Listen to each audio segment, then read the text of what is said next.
Folks, the moment I see Bumblebee and or Aquaman, I will certainly get on those reviews for Bumblebee and or Aquaman. For now,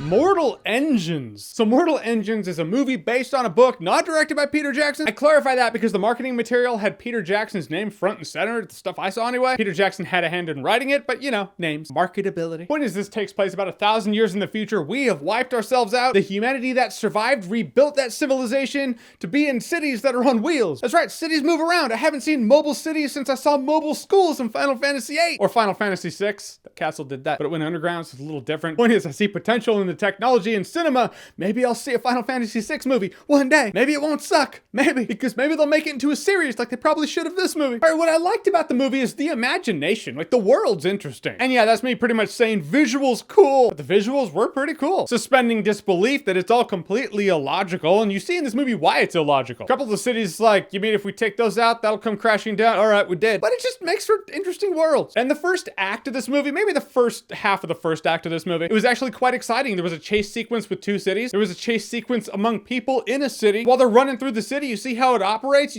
I just kind of thought of Colombia, but not in the air. But really, the moment the youth fall off the city, the moment they go over the rail, this movie falls off the rails. By falls off the rails, I mean kind of grinds to a halt. It starts getting messy, starts getting sloppy. Too many plot lines are thrown at you. But this is one of the tough things about adapting a book to a movie. There's so much that happens in a book, you gotta cut things out. I'm sure they did cut things out for this. Never read the book, so I don't know for sure. But they just didn't cut enough. Like, I forgot for so long in this movie that this girl's sole focus is to kill Hugo Weaving because he killed her mother. Because I didn't care. I didn't care about that plot line that's so important to the plot. I didn't care about the romance. Are they forming a romance? There is a romance, right? Are they still making young adult novels? Is that fad still a thing? The foreshadowing's way too obvious too. At a point you're like, let me guess.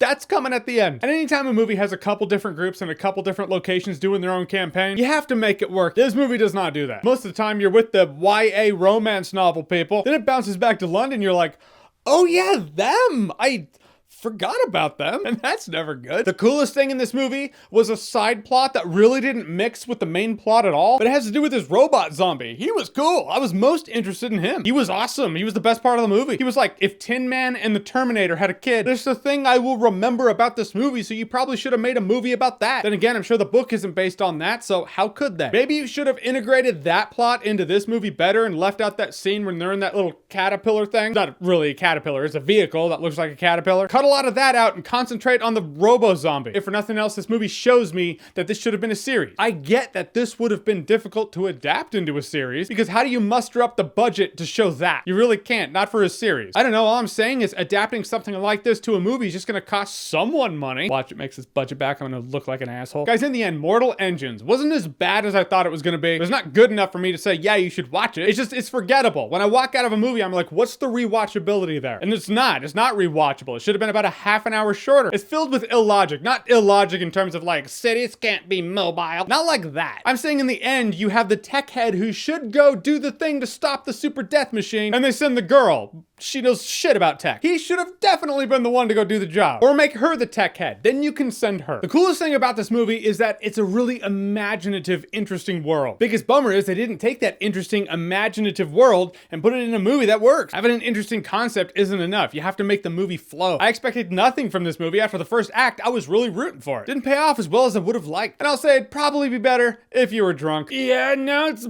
party. All right, so Mortal Engines, have you seen it? What did you think about it?